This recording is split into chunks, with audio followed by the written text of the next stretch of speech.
Alrighty, welcome back to the First-Time Homebuyer Survival Series. This is part 13, and if you're new here, we're doing one of these every single day for the rest of the year to help you prepare to buy your first home in 2026. If you want the PDF version of the First-Time Homebuyer Survival Guide, that'll be down in the description, along with my contact info if you have any questions. My name is Steve. I'm a real estate agent in Hamilton, Ontario. Alright, let's get into it. So just to recap of yesterday, we walked through the role of a real estate agent in your transaction, what they're doing for you, why you probably should get one. It doesn't cost you anything. It's completely free to use a buyer's agent in Ontario. Free for you as the buyer anyways. The seller pays the commission. Now today we're taking the next step. We're talking about how to go about actually finding a good real estate agent and what you should pay attention to when you're picking one. The wrong agent can add a lot of stress, confusion, and really bad decision making, especially for first-time home buyers. So when it comes to finding an agent, if you don't have one in mind already, then the best place to start is usually the internet when you're making any type of purchase of any kind.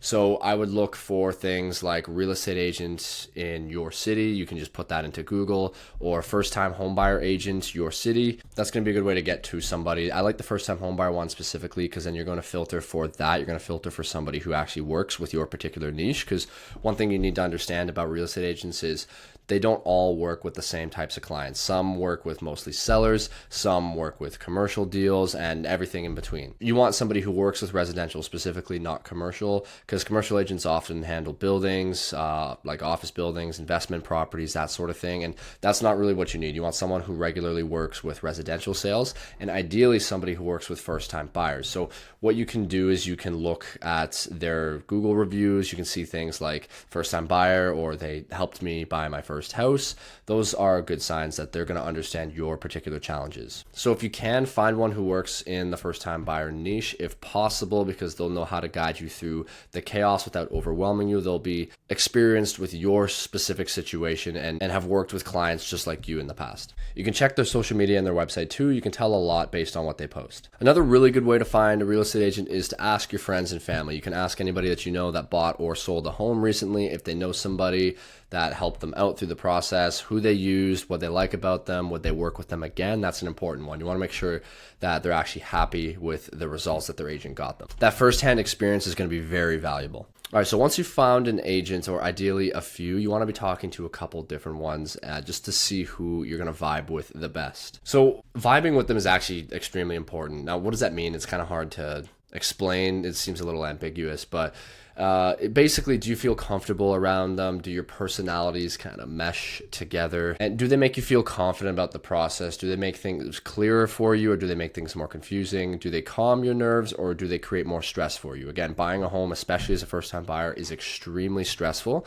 So you want somebody who's going to ease that and make you feel confident and know exactly what you're going to be doing next, as opposed to somebody who's going to add to that stress. They could be the best real estate agent in the world, but if they're raising your anxiety levels, that's going to cause more of that decision fatigue, and that's exactly how people end up buying the wrong house. So first thing, just make sure that you guys vibe together well. Now, the second thing that you want to look for is, do they take the time to actually understand you as the buyer? A good agent should sit down with you and build a full profile of what you want, what you don't want, your goals, your timeline, your budget, and just get a full, well-rounded understanding of your particular situation. They should know you well enough to help guide you towards the goal that you're trying to achieve. You're not looking for a glorified tour guide who just unlocks doors and turns on lights. You want somebody who actually understands your desired outcome. Talking to multiple agents is also good for that, because you can see who actually cares about you and who's just winging it. Another thing to look at when you're interviewing agents is, how well do they communicate? This is a big one, because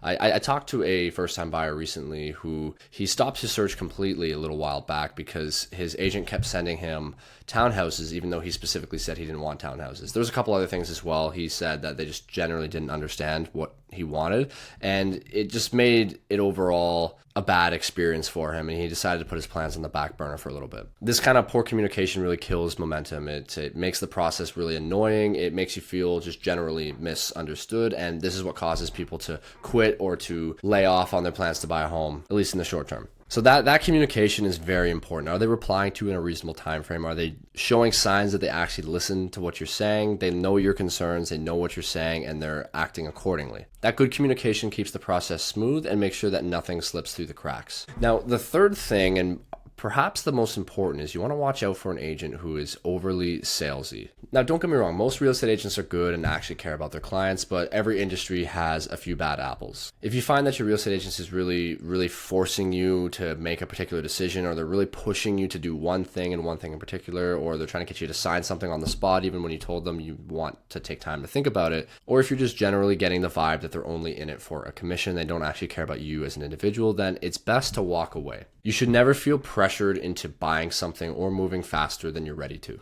All right, so quick summary. Finding agents is actually relatively easy. They're pretty much everywhere. I think there's like something like 100,000 licensed realtors in Ontario, something like that. There's billboards everywhere. There are Google results everywhere. But choosing the right one comes down to a few things. So do you vibe with them? Do you just generally mesh? Do you get a good feeling from them? Do they make you feel confident and relaxed, or do they make you feel nervous? Do they take the time to understand you and understand your goals, your family, your timeline, your budget? Are they good at communicating with you? And watch out for any pushy sales tactics, any commission breath, any stuff like that, making them seem like they're only really in it for the paycheck and they don't actually care about you. If an agent checks these boxes, then you're in good hands. All right, so when it comes down to finding an agent, if you're in Hamilton and you like me, you think we'd vibe together, then you feel free to reach out. Let's have a conversation. And if you're outside of Hamilton, that's still fine. You can still reach out to me. My brokerage is Ontario-wide, so I can connect you with reputable agents who will take great care of you. All right, thank you so much for watching. This was part 13. Tomorrow, we're going to be going into booking and attending showings, what to actually look for when we're out there, boots on the ground, looking at homes. So that should be pretty exciting. So stay tuned for that. And if you want the PDF version of the First-Time Homebuyer Survival Guide, again, that is down in the description. Just click the link. It'll take you to the page and you can get that there. All right. Thank you so much for watching. I'll see you tomorrow.